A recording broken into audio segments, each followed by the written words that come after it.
This topic has been a long time coming, and I'm so excited to talk about it. Today, we're talking about American Single Malt Whiskeys. What's up, guys? My name is Chris, and you are listening to the Whiskey Noobs podcast. Today, we have a very special guest to walk us through American Single Malt Whiskey. It's this new category. There's a lot going on. As you're going to see in this interview, it came up with a ton of questions for me. So we needed a pro to break it down for us. Today, we've got Amanda Beckwith from the Virginia Distilling Company. She is not only their lead blender, but also their lead education manager. So she is the person who is adequately equipped to walk us through this. And as you'll see, she's so knowledgeable about this topic. She answers all my questions. At a certain point, I went full geek and I was like so intrigued by this new category of whiskey. And she was so patient and walked through all these questions with me. So if you want to know about American Single Malt Whiskeys, if you like to geek out, you don't even have to like to geek out. You just might be curious. You might have a passing curiosity. What is an American Single Malt? And if you want to hear a review of Virginia Distilling Company's Courage and Conviction American Single Malt, which I don't have sitting here right now, but you'll see it when I cut to that interview, then I think you're going to like this interview, so I won't delay any longer.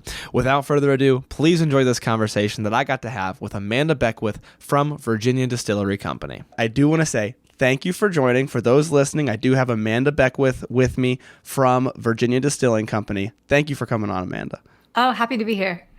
Yes, and I would love to get into what it is that you do on a daily basis. So you're the lead blender at Virginia Distilling Company, and you also do handle some of the education, some of the stuff that we actually like to talk about on the show here as well. And I think that's going to be a really good mix there. But could you break down what you do like on a daily basis, kind of for each of those hats and each of those roles? Sure. Yeah. From the blending side, once the whiskey gets into the barrel, then it's my realm and I get to do planning. So I build relationships with different cooperages, bodegas around the world. I'm always thinking about products to develop for the future. And, that takes years and years of prototyping and planning. And after the trialing stage, making it into reality and scaling it up. But my day-to-day, I do a lot of sensory analysis, cask selection, and that could be for anything from single barrel picks to massive blends where hundreds of casks are going to go into one product. And then the blending world, there's always reductions to oversee to get things to bottling strength, if that's the proof they're going to be bottled at, and a lot of making sure things are matching up and things are flowing well in those steps along the way. And then all the way to bottling, when that whiskey is finally ready to enter the bottle, I'm kind of overseeing that final QC check.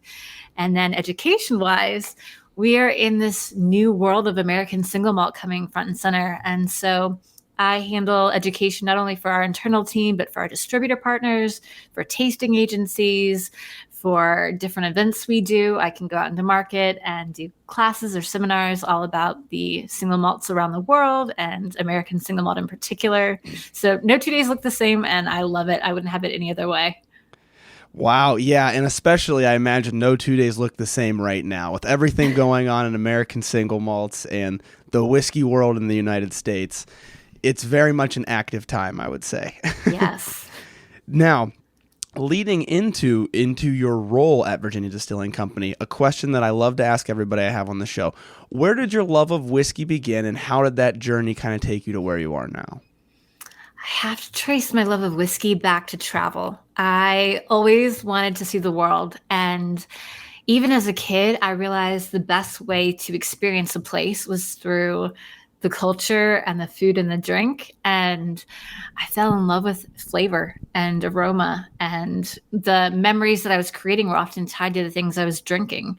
And that might be, at a young age, having really good eggnog with rum in it and going, okay, this is better with the rum than without. And it's not just because of the alcohol, it's nuttier and more complex. So I was a geeky kid who was always making these moments of, I want to make something for you, and I want to make cocktails for you, and sharing those flavors. And when I realized single malt whiskey was the true embodiment of a sense of place, I got hooked, and I've never looked back. Wow, yeah. So then did you encounter single malt first as American single malt, or did you encounter it as Scotch, and where did that connection get drawn then to American single Yeah. malt? Scotch came first for me and then Japanese single malts. Oh, yes. And yeah, which I've got a lot of hidden behind me, Okay. along with some other great American single malts and Irish single malts. And yeah, I think it was this, oh, this can be made in more than just Scotland, and it can be made really well even in England. And when I heard about a few distilleries starting up in the States making them, they were smaller scale for the most part. And then I found about Balcones and Westland and St. George, and I just was hooked. And I was really excited when I heard about a distillery opening in Virginia that wanted to do single malt. So I wrote a cover letter super fast into my resume and was like, hey, I don't know if you need anything, but I'll volunteer on weekends. I'm really excited about what you're going to do. And they looked at my resume and said, oh, you've got tourism background, you've got hospitality knowledge and education. We're interested in you for our visitor center. If you're available, we'd like to talk. And 2 weeks later, I gave my notice. And 3 weeks later, I was already starting at the distillery building a tour and tasting program. Well, that's fantastic. So you really started from the passion side of it, and you were like, this is what I want to do, and I'm going after it. Yeah. That Over is- 8 years ago. Wow, that is fantastic. And so that brings us to where you are now at Virginia Distilling Company, and we are going to taste the whiskey here soon, Courage and Conviction, or at least I'm going to run through a quick tasting of it.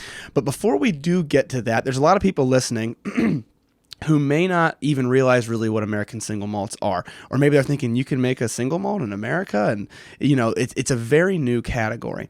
So I'd like to run through really what an American single malt is and where it has come from. I know there's a lot going on with legislation right now and some details that maybe we can get into.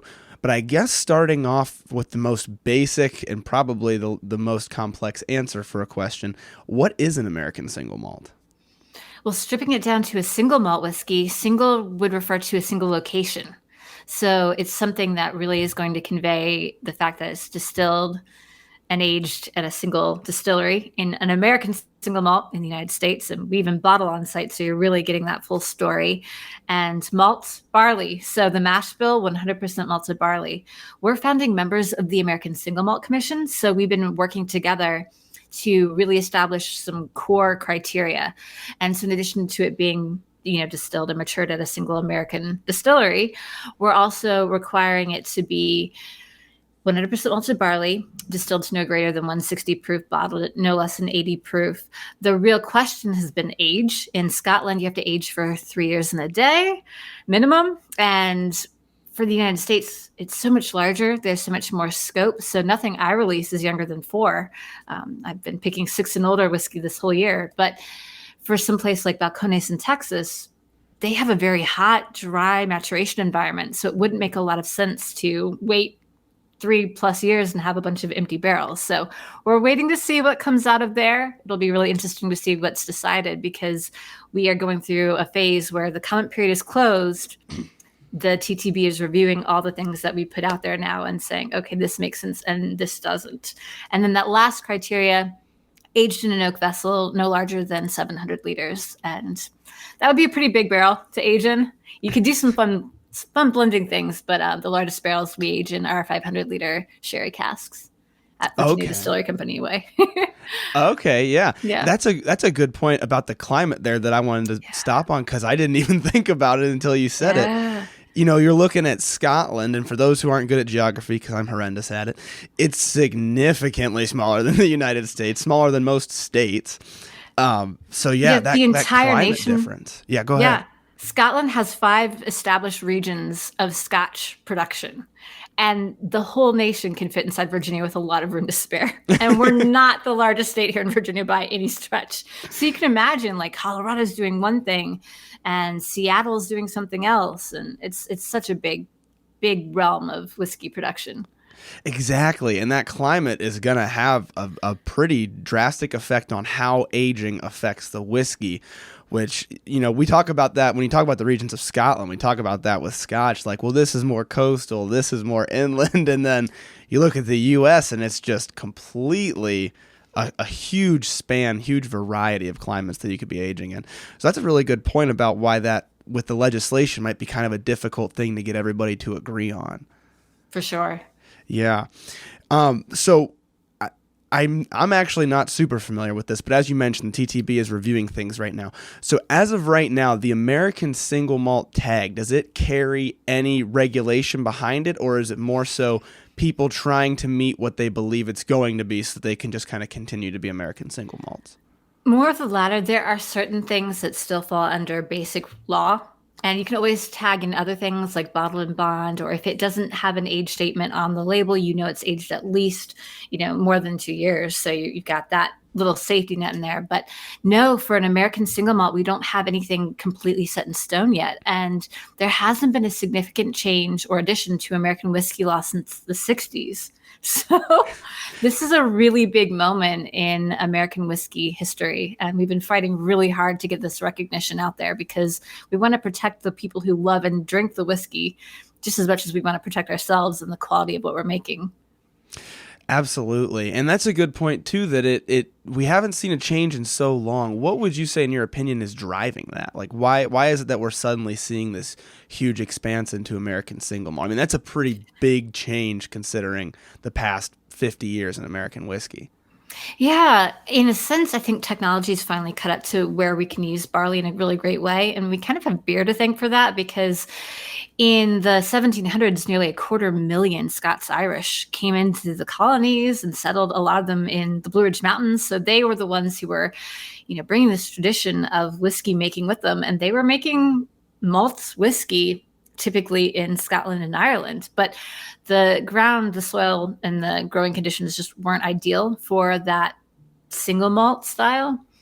And so that's why you have the rise of bourbon with its corn or rye. And now the world has changed. Now we have the technology. Now we can figure out how to grow things. And barley's ideal because it has these enzymes you need for the conversion of starch to sugar to alcohol. And also, the world is ahead of us. There are established single malts definitions for so many different countries. And I think we're finally going, it's not just Scotland we're playing against or Japan, but France has incredible single malts.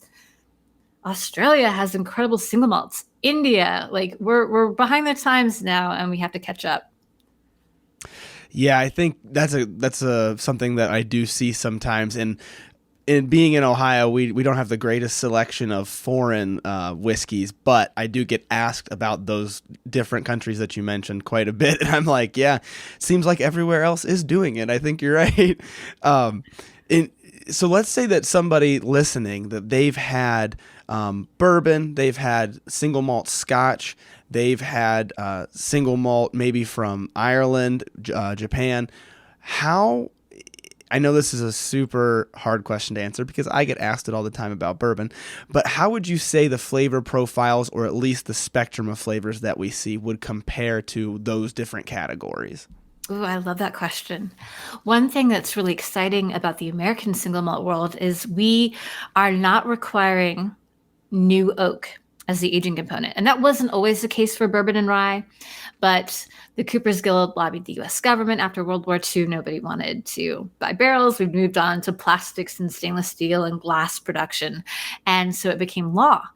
And now we have a sustainability issue. Now we have something where it doesn't make sense for every American whiskey style to be aging in new charred oak. So for American single malts, you're going to see a lot of playfulness with cask use. And not just finishing, but primary maturation. So you'll see a lot of different distilleries, like in Scotland, aging in first fill bourbon barrels that have already spent several years of their life aging bourbon. And now the harsher tannins have been taken out. They're not going to be as oaky, but it's going to have that malt character or the fermentation esters coming through. So for that whiskey you've got in front of you, you're going to get apricot. You're going to get some banana bread. You're going to get a little bit of honeysuckle. And those notes, they could have been masked if they'd been aging in new oak barrels explicitly. So it's fun to see that. A lot of people who drink Scotch might immediately go to peat, which is not the case for every Scottish single malt, or Scotch blended malt. That's just something that a lot of people will have, like a Lagavulin, that's their first Scotch, or Lefroy, and they think everything's like that. And I think there are a handful of really incredible American single malts playing with peat or mesquite smoke. So definitely, if you want it, you can find it, same as in Scotland. But the majority of us really like to play around with casks for flavor more than smoking the barley or using peat in any form. And so you're going to get more of that malt forward character. You're going to have that barrel spice coming through in some form or another. And then if people want to play with other like red wine cask types, you can get more fruity floral notes coming through for sure. There's a lot of room and a lot of range. So whatever your palate is, there's a single malt somewhere in the world for you. Yeah, definitely. And I think it's safe to say then we're going to see a lot with the types of barrels because of that barrel shortage you mentioned, which was something I wanted to get at. Not necessarily a shortage, but a limited resource that we are burning through with bourbon. We're going to see a lot with unique, not just finishing for those listening who don't know this, not just taking it out of the initial barrel and putting it into a different barrel to get those flavors, but as you mentioned, the initial maturation of it, putting it directly into a used barrel. It's true. Yeah, and I think it'll be interesting to see how that has an impact on the flavors of the American single malts compared to other types of single malts that you might see. Because I think there is a little bit of a misconception. Single malt, it's just made with barley, malted barley, so it's all going to taste just about the same. And I know anybody who has drank single malt scotch from all the different regions would say that's definitely not true. But when we see this maturation coming together with the single malt, we might see even more of an expanse, as you mentioned, minus that peat smoke and minus the smoky factor of it, which would be very interesting to see. For sure. So I do want to get to Virginia Distilling Company specifically, because as you mentioned, some distillers are doing the peatiness. Some distillers are having a totally different climate than you see in Virginia. So for Virginia Distilling Company, what would you say is really your niche in the American single malt market, or what sorts of things is Virginia Distilling Company specifically playing with in the American single malt world? I think one thing that really sets us apart is how dynamic our maturation climate is. We had 2 metal-clad cask houses. We started out with a dunnage style built into a house, like a hill. And it was really fun to play with. At capacity, we could only fit 600 casks in there, so we outgrew it very quickly. But having the metal-clad cask houses and having them so large, they each hold 6,000 casks, you can really get microclimates in there. And our barrels have seen highs of 108, lows of -4 Fahrenheit. We've seen 40 to 60 degree variances within 24 hours. So there's a lot of interaction between whiskey and barrel stave. And that means that we're getting color and flavor developing very naturally, very quickly. We've never used caramel coloring on our whiskey. We don't use petite barrels. The smallest barrels we age in are those first fill bourbon casks, and we go up from there. So it's really a climate that we let the whiskey be influenced by. And then also the casks, they really are our other ingredient. We've got water, yeast, barley, and barrels. And we get to be really creative with telling a story and developing a lot of rich layers of flavor there. Yeah, and so that's a great segue into what specifically I'm drinking now. And I do want to talk about other things coming from Virginia Distilling Company. But as for this Courage and Conviction, the age of it, the finish, I think you've already kind of got at those, but just to put it all out there for everybody listening who doesn't know, could you give us just a quick bio on this bottle? Sure, that's our signature malt. So that is like the flagship of all of our Courage and Conviction line. And we started out releasing it in 2020, and we've been aging it up a little bit since then. So it's averaging about 5 years as the youngest component for what's out and bottled now. And we age in first fill bourbon, sherry casks from Spain, and these beautiful European red wine casks that go through a shaved toast char process. And those are my favorite casks to play with right now. And so all those different casks get blended together, slowly reduced down to 92 proof, and then bottled. And so what you have right there, we got 96 points from Wine Enthusiast on that the month it came out, and it just won London Spirits Competition Whiskey of the Year. So it's a great, really layered, nuanced whiskey. It's not going to be an aggressive smack in the face, but it will open up for hours. You'll get more and more out of it, and it pairs really well with food. Yes, I've only had it a couple of times so far in preparation for this episode, and I'll walk through a full tasting of it for those listening. But yes, it really, you mentioned earlier, and I wanted to make sure I mentioned it. You mentioned apricot, and I went straight to the stone fruits, the apricot, the peach. I mean, when I tasted it, I was like, wow. And it comes through very well. We'll talk about kind of the balance that it has. But yeah, I think that really it shows well. And is that, and I could be wrong with this, but is that when you say lead blender, is that part of what you look at is how you're bringing those different barrels together and making sure you're getting a consistent flavor profile amongst all of them? Yes, I think you just said one of the keywords, consistency. And then the other one is complexity for me. I don't want to be bored by whiskey, and I don't want to have one sip and think, okay, that's all there is to it. I want to be surprised and I want to go deeper and richer. So this is one where it might not be until your fourth or fifth sip that you start to get that dry cocoa. And then maybe having it sit out and on my desk for an hour, I'll be like, there's that milk chocolate ganache. There's the raspberry and violet. So you have to work for it a little bit or let it open up, maybe add a drop of water, but it's never going to bore you. And it's going to have this story to tell from beginning to end. It's not just going to be one page. Yeah, and I think too, I've had some American single malts, which I also enjoyed, but they had almost more, and maybe this is because it's such a young industry, but they almost gave me more of a grain alcohol type of flavor, where it was coming through as that real alcohol harshness, I guess I would say. But this, I've noticed, I get that strong fruitiness. And in a weird way, I also get it. You can taste that sherry. You can taste that slightly bitter. This is a bad note, but it's what I always say. It reminds me of like a Swiss cheese or like something bitter like that. Sometimes something that's very sherried. But with this bottle, I'm getting like a nice balance of that. And I'm excited to see as we sit here and we talk about it, how it continues to open up a little bit. But have you seen that, and maybe you haven't, but just in other American single malts, that note that I'm talking about where they get a little bit of a grain alcohol to them? Yeah, there's two things that I immediately thought of when you said that. The first is so much single malt scotch is bottled at 80 proof.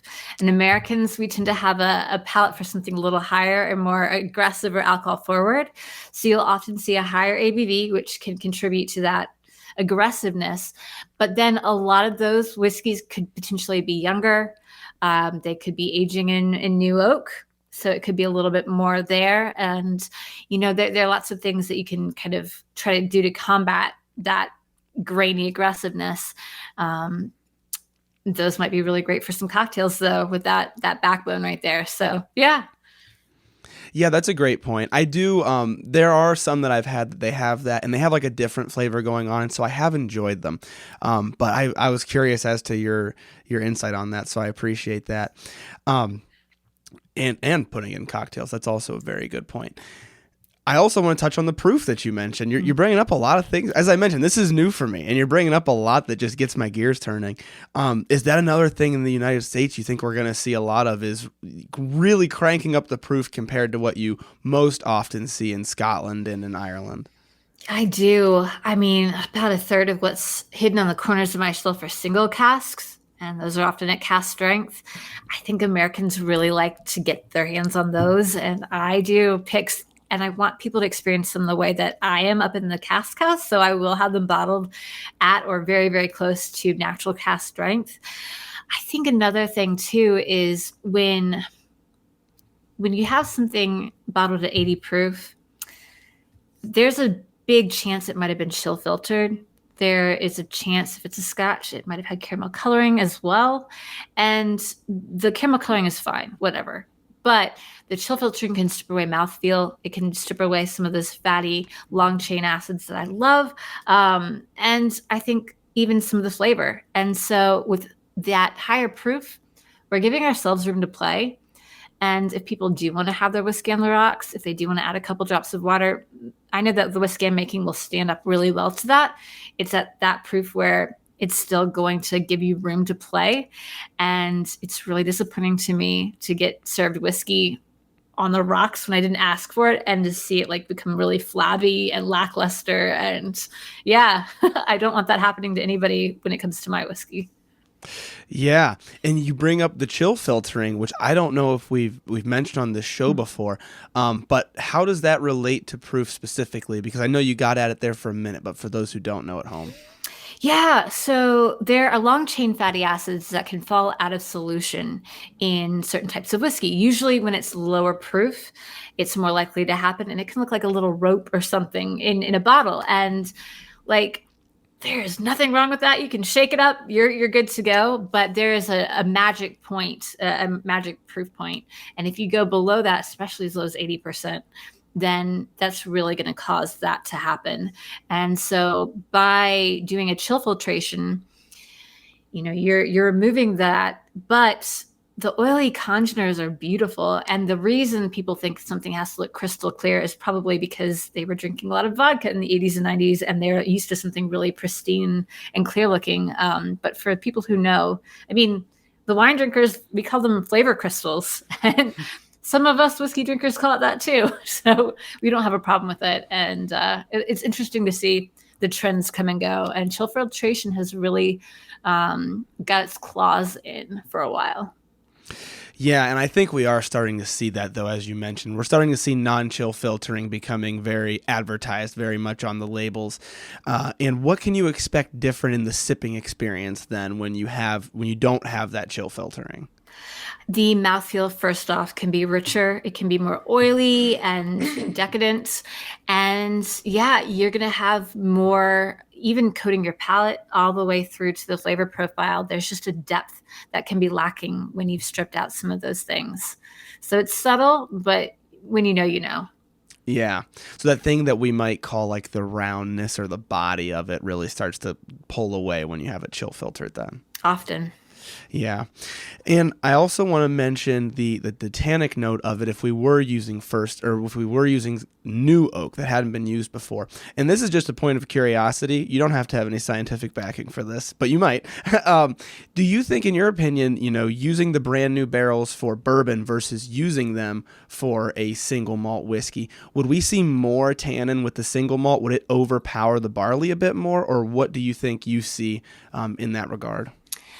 So for a mash bill, say you've got rye, it's going to be more peppery. It's going to have more spice to it than the barley. It's definitely going to be able to dominate and play up against that new oak in a better way. Another factor, though, could be the strength at the barrel entry proof. So the legal limit is 62.5. That's the highest ABV a new make spirit can enter a barrel. If you add more water, it's going to have different interactions with the barrel, different lactones can come out. All of these things can be influential in the things that you're pulling out of a barrel stave and how it's going to stay in the whiskey itself. So there are different levers you can pull. And if you want to kind of combat the aggressive new oak, you could totally make some beautiful single malts aged in new oak. It's totally doable. Just think about some of those levers you might want to pull, and aging time or finishing can also come into that as well.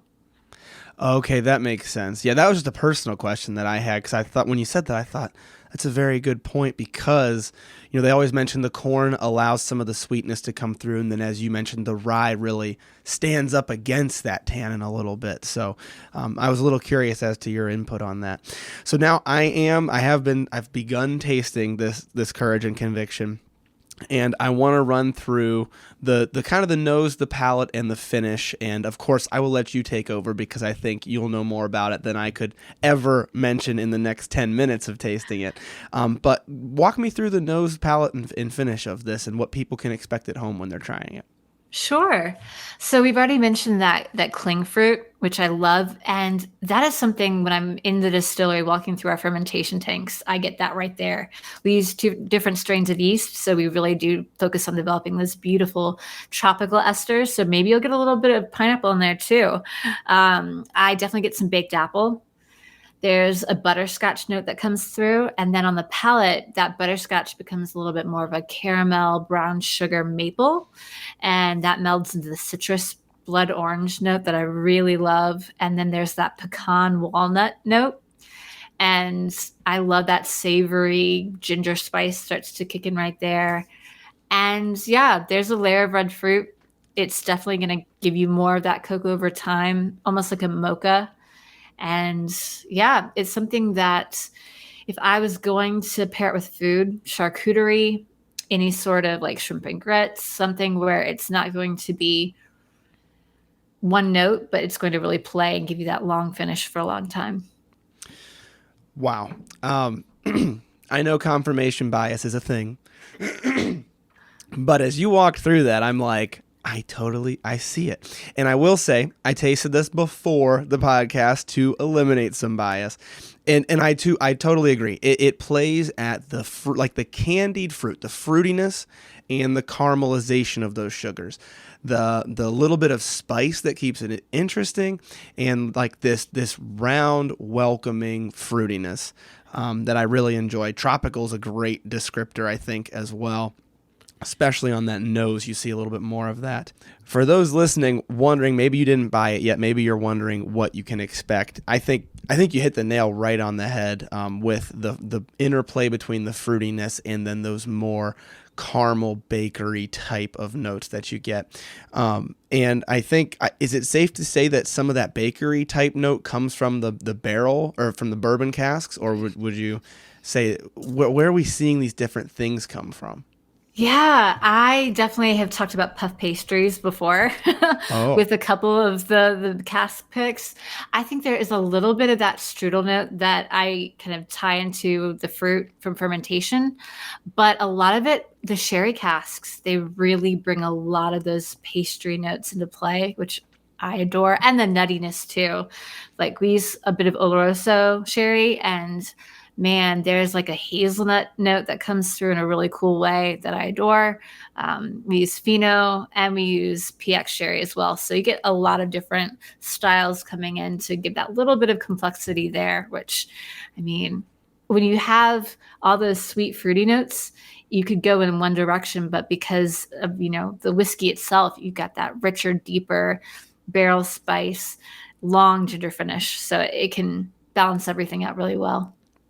Wow. So between the different variations of sherry, different variations of bourbon, and I don't know if all the red wine casks are the same or not, how many different variations of casks are you bringing together when you're blending this? So I've got the 3 core types, the first fill bourbon, the sherry, and those cuvee. But yeah, breaking it out, the Fino, Olo, and PX, and occasionally some true Spanish oak sherry. That's, a lot of different ingredients to play with there when it comes to barrels. And then the cuvee casks, or those European red wine, I get them from Portugal, I get them from France, and I get them from Spain. And so those are different bodegas with different styles. And it might be, Grenache here and Garnacha here, but they have their own spin on it to an extent. So there's a lot of variance. And I played around with different levels of toast and char. So you can really learn a lot over time. But for the first couple of years, I was just trying to take notes like a crazy person going, okay, I've got a little microclimate here. I'm expecting this, but this was a level 2 char. This was level 1, and this was just a heavy toast. So there's a lot that I enjoy being able to pull from, and it makes it fun. But it also means I have my work cut out for me every time to achieve consistency. Yeah, and is that your goal, at least with the core product? Is every batch meant to taste almost the same, or is there kind of a fluctuation intentional? I mean, I always want everything to get better year over year, so that's the goal. But I have a system where I never completely deplete from one of my blending tanks, so that way I'm able to do a prototype blend, match it up really well, and then blend it all in together. So it's almost like a Solera system. And that way, nobody's ever going to be surprised and be like, where did this come from? They know the flavor points. They know the flavor profile. There is a great deal of consistency that shouldn't ever be shaken up. Okay. Yeah, that makes sense. And then you can kind of almost just refine as you go, exactly. I guess. And improve. And improve. Absolutely. Now, with this being the core offering, where would you say this lands in comparison to some of the other major offerings from Virginia Distilling Company? Or if somebody's like, that sounds interesting, but it's not what I'm looking for, what other variations do you offer? Yeah, we've got 5 core whiskeys out. We've got that signature malt, and then we have like a dissection of those 3 different cask types. So we have one American single malt aged only in first fill bourbon, one aged only in those different sherry cask types blended together, and then one aged only in those cuvee red wine casks. And so you can kind of play blender yourself if you wanted and see. I kind of describe it as having the different parts of a cake. If you really just love that frosting or the ganache, go to town. But if you want the cake itself, here you go. And then the fifth one is called Double Cask Reserve, and it's a little higher in ABV. We jumped up to 48% ABV. It's aged a little older. And the double casks are the first fill bourbon and these cuvee red wines blended together, roughly 45%. So it's what my colleagues in the distillery call the milk and cookies whiskey. Best of both worlds. Wow. Okay. Yeah. Yeah, I like the dissection of it as well, trying to put that together. I think that's kind of a fun. It's fun for somebody like me, and for somebody newer, that's actually useful to really see how the different casks are having those different effects on the whiskey. Yes. But that's very interesting. I'm going to have to dive into those, I think, and try to see what I can see that comes from this one, or what in this comes from those. It's a fun exercise for sure. Yes. So moving forward with that lineup, is there anything new coming from Virginia Distilling Company, or anything that you want to mention that you see happening in the future? Yeah, throughout the year we do special single barrel picks, and so every one of our large markets will get a handful, and they are bottled at cask strength. And when they're gone forever. But it's really fun because throughout the year I'll be finding these beautiful honey barrels and thinking, all right, I think this can stand alone. And then every year I'm rolling out a small like blender select project. So we're calling it Visionary. And next year it will be called Visionary Spanish Oak. So it will be a little bit older. It's kind of one of those, think of a leather armchair and a library full of beautiful hardbound books, and maybe a dog curled up by a fireplace, and you're set to drink this one. And it's really unique because Quercus or Burr is a rare cask type to get your hands on. And we were really happy to get these casks, and I've been kind of keeping an eye on them for almost 8 years now. So really happy to be rolling that out next, probably spring or early summer. Okay, so we're looking at Q1, Q2 of 2024 then. Yep. for that release. That's very exciting. I want to mention the single barrel program you mentioned, because I just realized I don't think I've ever got to ask someone who does this for a living this question that everybody loves to ask me, and that is, you're picking out those honey barrels and you're like, these are really something special. I want to release these as a single barrel. People love to ask me, how do you make sure you're still getting the good product in the main lineup if you're pulling honey barrels? And I think I know the answer, but I'll leave it to the pro here and see what you have. Yes, that's a really good question. So I have a grading system, and the base of it is ABC. And so every barrel gets assigned either C, B, or A, and C is not worse than A or B. C is just foundational. So for a first fill bourbon cask, this would be a single malt that maybe has that vanilla, butterscotch, and maybe a little bit of green apple. A B is going to be a little bit more unique and balanced out. Perhaps it would have cedar coming through in a really unique way. And then an A would be really unique. If you're creating a symphony, it's your piccolo. It's like, oh, okay, all I'm getting from you is honey nut Cheerios. All right, then. You're great, but a little bit goes a long way. So I see them all fitting together, and I probably want a whole lot more of the C cask than the A or the B.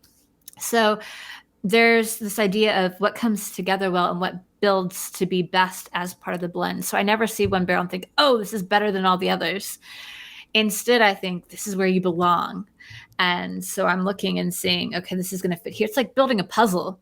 And sometimes the single barrels are the ones that don't fit anywhere. They're just really unique and cool on their own. And I might think, okay, you don't belong here. Somebody's going to appreciate you because you're coming across with this marzipan or strawberry violet note. It's really jammy, and you'd be blended out. And I don't have a bunch of other, casks that would help you sing right now. So I'm going to tuck you to the side. And when you really feel developed, I might make you a single barrel. Okay, and so it's almost like I don't want to just blend this away. So Exactly. so that makes a lot of sense. That I've answered similarly to that, but it's great to get it from the horse's mouth because that's not my job. So I don't know for certain how that's done. And it could be different somewhere else, but that's my world. Yeah, no, that makes a lot of sense. So that is basically all the thing. I could sit and talk all day. I mean, this conversation has been a hydra. Every time I have you answer a question, I'm like, that is a great point. I need to ask about this. But that does cover the core things that I wanted to cover. Is there anything specific that you feel you wanted to mention about Virginia Distilling or American Single Malts? And then if not, I do have one more question to round things out. I mean, I'm all yours for one more question. I would say, just a thank you for shining a light on American Single Malt. I think a lot of people feel very comfortable talking about bourbon or maybe single malt scotch, but being able to say, hey, there's a whole world out there to explore. We have an ASM Academy at Virginia Distillery Company, so you can go online and take it if you want. You can just kind of Google ASM Academy or look on our website and you'll find it. But we're all about talking about other great single malt producers across the nation. So don't just try us. Check out the other ones out there because they're doing phenomenal work too. That's fantastic. I myself will definitely take that. I didn't know that was a thing, so I appreciate you letting me know about that. I'll send you a link.